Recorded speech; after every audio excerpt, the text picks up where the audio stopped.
Faut-il avoir une relation à distance? Est-ce que c'est une bonne idée? Reste bien jusqu'au bout, je vais te dire tous les secrets. Je vais te donner une masterclass sur les relations à distance. Alors, il y a beaucoup de gens qui ont eu des relations à distance ou qui sont en train d'avoir des relations à distance. Moi-même, j'en ai eu et c'est principalement une grosse erreur. C'est une grosse erreur, absolument. Je vais te dire pourquoi. Premièrement, tu te mets tout seul comme un grand dans une galère. Voilà, tout seul, t'es grand, tu t'amènes et tu te mets dans cette galère de relation à distance. Déjà, je sais même pas pourquoi on dit relation à distance parce que c'est même pas une relation. En fait, tu écris à quelqu'un qui est très loin, tu fais l'animateur social par WhatsApp, par téléphone. Ah chérie, ça va, je te souhaite une bonne nuit. Et tu raccroches, tu es sur la Skype, je t'attends ma chérie. Et en fin de compte, ce que tu es en train de faire, tu es en train de faire le guignol. C'est ce que tu es en train de faire, absolument. Oui, mais Ashkar, t'es vraiment dur parce que moi je connais plein de gens qui ont des relations à distance, ils sont mariés. Ouais, c'est vrai, bah regardez-les maintenant. Quand ils ont eu 1 ou 2 ou 3 enfants, regardez le malheur qui arrive. Le principal problème de la relation à distance, déjà, c'est pas une relation vu que tu la vois pas. La meuf, elle est à distance. Et quand vous allez vous voir, ça va être très peu. Et ça va être très bien. Voilà. Ça va être les retrouvailles. Oh chérie, tu m'as manqué. Les retrouvailles, ça va être l'intimité, les feux d'artifice, les palmiers comme ça. Tout y passe, la totale. Oh chérie, vous allez au cinéma, vous allez manger, vous restez quelques jours, une semaine et hop, tu te rebarres. Donc, qu'est-ce que c'est? C'est plus une connaissance en tant qu'amant plutôt qu'une relation et connaître la personne. Donc, qu'est-ce qui va se passer? Tu vas perdre ton temps 2, 3, 4 ans à distance, comme ça,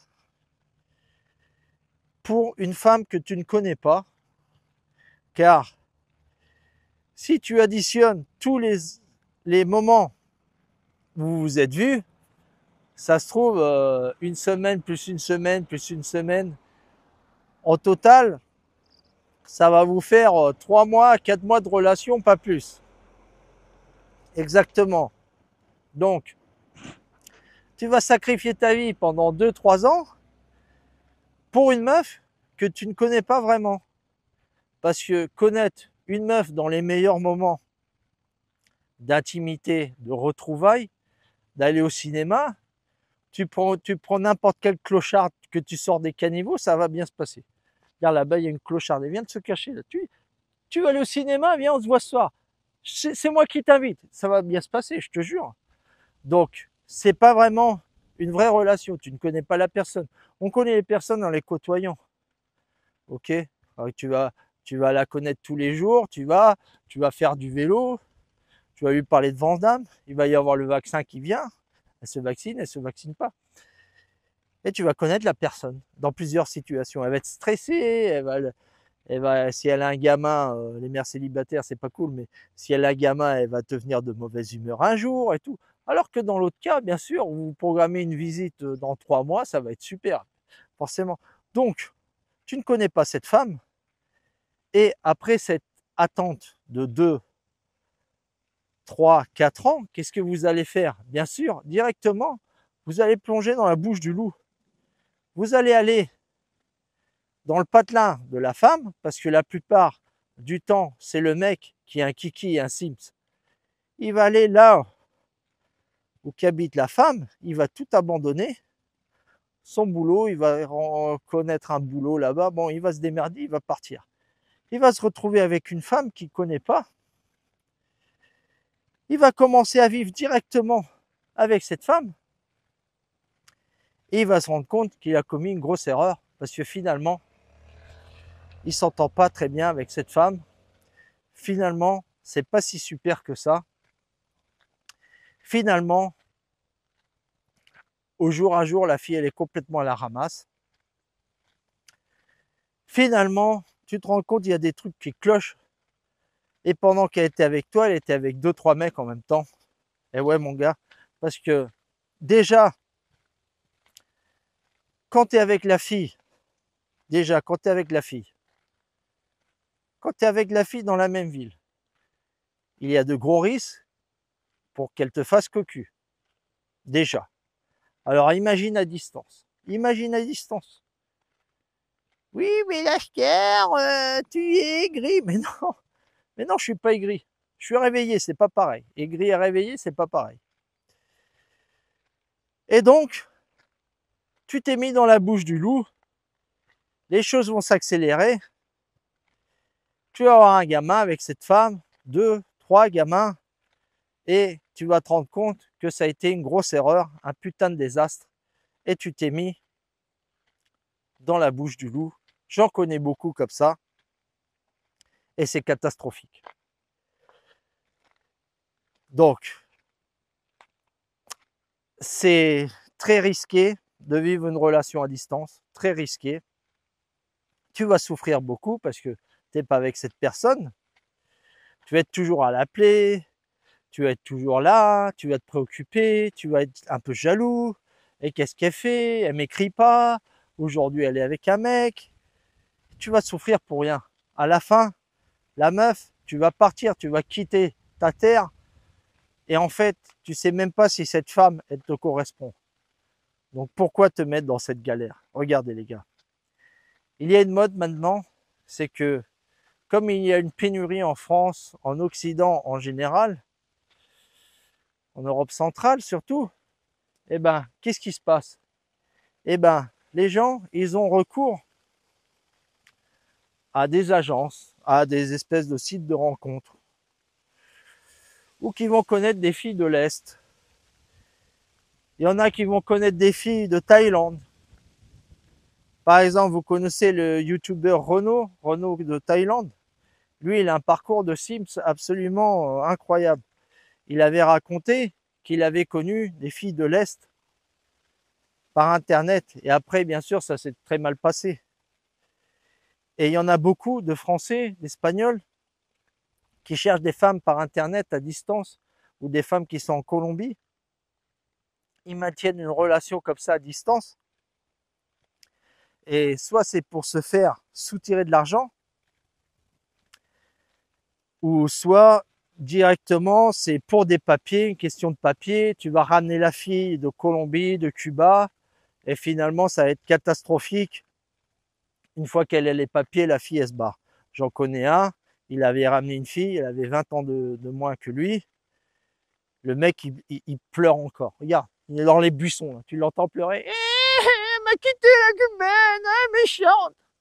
C'est toi qui es mongol, putain. C'est pas possible. Et les Jean-Michel, il y en a partout. Le mec, il a la ramasse. Il part à Cuba, le mec, il est gros, il est moche, il est pas blindé. Et il croit que, voilà, la fille, 20 ans plus jeune que lui, ça y est, elle est tombée amoureuse. Donc, de quoi, mec? T'es un clochard. Il se la ramène. Il est là, ce galère à distance, il se la ramène. 2 ans après, une fois qu'elle a eu les papiers, le mec, il se fait larguer comme une putain de merde. Absolument. Et avec les filles de l'Est, c'est exactement pareil. Ou les filles de Thaïlande. Les mecs, ils maintiennent une relation à distance pendant 1 an, 2 ans. Au bout d'1 an, ils vont en Thaïlande ou ils vont aux Philippines, ils la voient, ah chérie, je t'aime, nanani, nanana. Mais en fin de compte, les mecs, ils sont dans une dépendance. Dépendance émotionnelle, ce n'est pas de l'amour. Attention, c'est pas pareil. Les mecs, c'est des morts de faim, ils ont rien à se mettre sous la dent. Et moi, je te le dis, Lascar te dit, si tu n'arrives pas à manger chez toi, c'est pas la peine de partir à l'extérieur pour manger autre chose. Déjà, même si tu n'as pas grand chose à manger chez toi, il va y avoir toujours des miettes à prendre. Toujours quelque chose. Voilà, les filles des caniveaux, des filles dans les buissons, là, planquées, là, regarde, il y en a là. Tu vois? Il y a Marie la boulangère. Marie la boulangère. Et personne, tout le monde s'en fout de la Marie la boulangère. Pourquoi? Parce qu'elle a pas les cils comme ça et tout, parce elle a un truc blanc, voilà, c'est ce qui arrive. Donc, les gens, ils commencent à chercher, ils sont à la ramasse. Et après, vous avez les cadeaux. quand vous allez en Thaïlande, vous allez vous marier, eh ben vous allez avoir les cadeaux. Vous allez être avec une meuf que vous ne connaissez pas, elle va être très bonne dans l'intimité, mais si vous regardez Sabritai et toutes ces chaînes de Thaïlande, c'est catastrophique les Français quand ils se marient avec des Thaïlandaises, elles ont un sale caractère, elles sont jalouses, ça se finit en divorce, là-bas tu perds tous tes droits. Les Colombiennes aussi, je connais un gars, il était parti en Colombie, alors c'est facile, hein. Tu pars en Colombie, tu vas te ramener une meuf. Absolument. Si là-bas c'est des morts de faim. Et elles veulent tous venir ici, les Colombiennes. Et les Colombiennes, elles ont un sacré caractère, je te dis. Moi j'en ai connu. J'étais avec une Colombienne, mais elle était gentille comme tout. Ça n'a pas duré longtemps. Mais en général, les Colombiennes, elles ont un sacré caractère. Très costaud. Donc elles sont très bonnes dans l'intimité. Ok. Et tu vas te la ramener, ça va être catastrophique. Donc les relations à distance, écoute, laisse tomber. Tu vas te galérer toute seule. Regarde, je vais vous montrer, moi, l'erreur. J'ai eu 2 relations à distance. Ça s'est fini très très mal. Une meuf que j'avais connue en Espagne. Voilà, je m'étais séparé, j'étais là, j'avais les cheveux longs, je faisais les striptease et tout. Je connais la meuf, une espagnole, jeune, jolie, gentille, la meuf. Elle n'avait pas de red flag, hein. Elle fumait pas, elle s'entendait bien avec son père, elle n'avait pas de tatou. Et pourtant, qu'est-ce qu'on a passé? On a passé un mois extraordinaire. Vous savez que je suis le dieu du ramonage. Et c'était les ramonages, je te dis, tous les jours. Sans exception, ramonage, 1 à 2 fois par jour. Je devais demander aux Fengwix là de ramener les préservatifs comme ça chez moi. Tu sais, ils me les rentraient par la fenêtre, les Fengwix là. Et puis les bouteilles d'Aquarius c'est tout pour s'hydrater. Parce que sous 40 degrés, je te dis, l'intimité, c'est fort, c'est costaud. Donc ça se passe super bien. Et puis la fille, elle me dit qu'elle va partir en Irlande, étudier l'anglais. Ok. Donc moi, à ce moment-là, j'étais encore bien dans ma tête. Et je lui dis, écoute, tu pars en distance, écoute, tu te fais des mecs là-bas, t'as qu'à te faire des mecs, moi ici je vais me faire des filles, et puis voilà, on n'en parle plus. Et la meuf, elle a été choquée. Je lui propose ça, relation ouverte ou je sais pas quoi, c'est pas une relation ouverte, c'est en fait, elle part, qu'est-ce que tu veux que je fasse? Fais ta vie, moi je fais ma vie, c'est qu'est-ce que tu veux que je fasse? C'est comme ça. Eh ben, la fille, elle est partie, et quand je lui ai dit ça, qu'est-ce qui s'est passé? Elle était folle de moi. Elle m'appelait tous les soirs. Elle doit entendre ta voix, Lascar. Je peux pas dormir sans toi. Un drame, mec.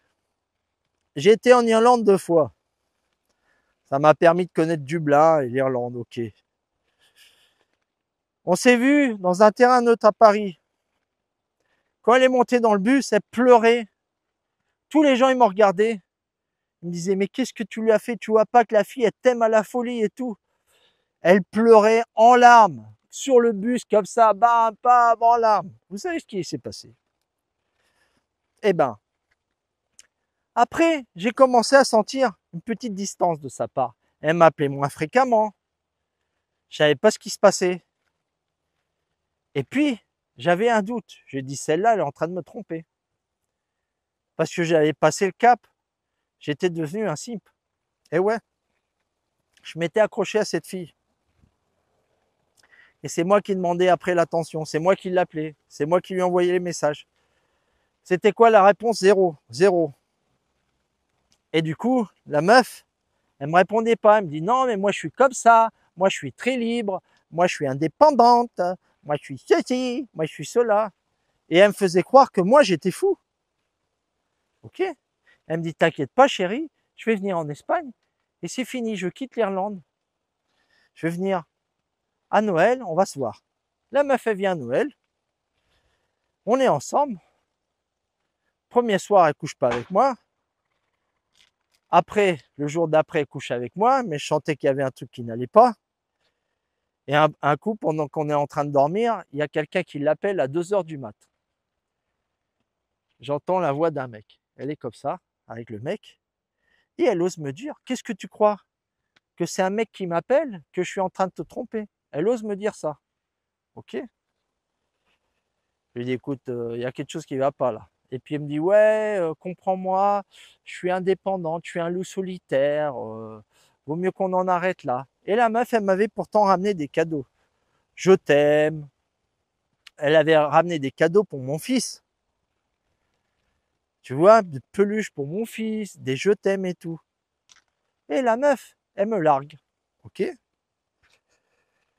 Donc qu'est-ce que je fais? Je prends mes clics et mes claques. Je vais chez moi. Et il n'y avait pas les WhatsApp et tout ça. À l'époque, c'était le Messenger. Et moi, pour couper, elle était sur Messenger. Je lui ai écrit, je lui ai dit, écoute, explique-moi qu'est-ce qui s'est passé. Je veux savoir la vérité. Je te jure, je te laisse tranquille. Et la meuf, elle me dit, écoute, j'ai connu un mec. Je commençais à coucher avec pour le sexe. Et puis finalement, c'est devenu mon mec. Voilà ce qui s'est passé. Je lui ai dit, bon, bah ok. La meuf, elle était avec moi et elle était en train d'apprendre l'anglais, mais bien, bien approfondi son anglais, tu sais.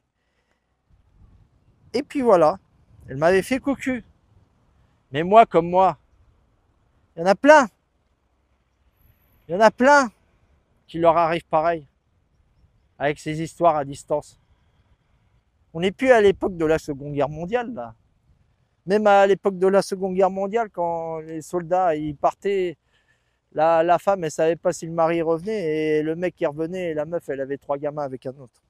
Donc imagine de nos temps maintenant où que les femmes elles sont devenues zinzin. Et la deuxième histoire que j'avais à distance, c'était en fait j'étais parti à Séville, tu sais, avec la mère de mon gamin, vous savez, pour être guitariste professionnel. Et donc on se voyait une fois tous les 2, 3 mois, c'était tous les 2, 3 semaines, c'était la galère, téléphone, nanani, nanana. Déjà c'est de la souffrance, ça sert à rien cette souffrance. Sérieux, ça sert absolument à rien. Et puis tu vois, au bout d'un moment, la meuf, elle en a eu marre et puis elle a sorti le gros joker. Elle a dit qu'elle avait une maladie sexuellement transmissible, qu'il fallait que je revienne absolument à Gandia et que moi, je risquais d'être infecté. Qu'est-ce que j'ai fait? Comme un gros sips, un gros bolos, j'ai pris mes claques, mes clics et mes claques et je suis revenu à Gandia. J'ai laissé l'école de musique, l'école de guitare pour revenir. Résultat, on arrive ici, je me fais des tests, j'avais rien. Elle se fait des tests, elle avait rien. Voilà.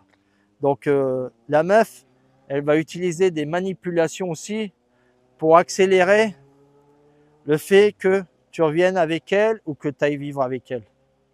Ok? Donc c'est pas une bonne idée du tout, mec, de te mettre dans cette galère des relations à distance. Oui, moi j'avais connu une fille, Ouais, dis-moi Jean-Michel, et ben la fille, c'était une russe, elle était super jolie et super bonne. qu'est-ce qui t'est arrivé? Bah, la fille, elle m'a demandé 1000 balles parce qu'elle a dit qu'elle avait besoin du billet d'avion. Tu lui as donné? Ben oui, elle était super belle. Et puis j'ai attendu à l'aéroport. Qu'est-ce qui s'est passé? J'ai attendu à l'aéroport et puis il n'y avait personne. Je suis resté un jour dans l'aéroport, j'ai même dormi à l'aéroport et je me suis fait niquer. Bon, je vais pas t'engueuler parce que c'était avant de me connaître. Ok? Puis j'ai lu un livre de stoïcisme aujourd'hui. Mais tu vois, Jean-Michel, c'est l'exemple. Et comme Jean-Michel, j'en connais beaucoup qui se sont fait arnaquer par les soi-disant russes ou ukrainiennes super jolies, qui sont tout bib. Dans mon cas, je connais quelqu'un de très près, je ne peux pas dire c'est qui. Il était dans un chat avec une Ukrainienne qui était magnifique. C'est une Ukrainienne ou une Russe. Elle disait qu'elle était tout bib. Aveuglé par la beauté, le mec. Et moi, je lui dis, écoute, tu vois pas que c'est du bidon. Une femme qui est médecin, qu'est-ce qu'elle va faire dans les réseaux sociaux pour connaître un mec? Et puis la réponse typique, non, mais elle travaille trop, tu comprends pas, tu comprends rien en fait, hein. Elle travaille trop. Elle veut venir en Europe, elle veut venir ici. Son diplôme, il vaut rien ici. Tu vas lui repayer les études de médecine? Bah c'est pas grave, je vais lui payer en fait. Si on s'aime, c'est pas grave. Tu sais ce qui est arrivé? Le mec, il a cru tellement fort à son histoire. Il m'avait envoyé chier. La fille, elle était, ça se trouve, elle était même pas médecin. Enfin, elle était pas médecin, j'en suis certain. Elle était sûrement très jolie, ça c'est, j'en doute pas. Et elle cherchait le meilleur pourvoyeur. Elle devait en avoir 5, 6, 7, 8 mecs. Et finalement, le mec que je connais, il s'est fait jeter comme une merde. Il a La meuf, elle a disparu. Complètement disparu. La circulation.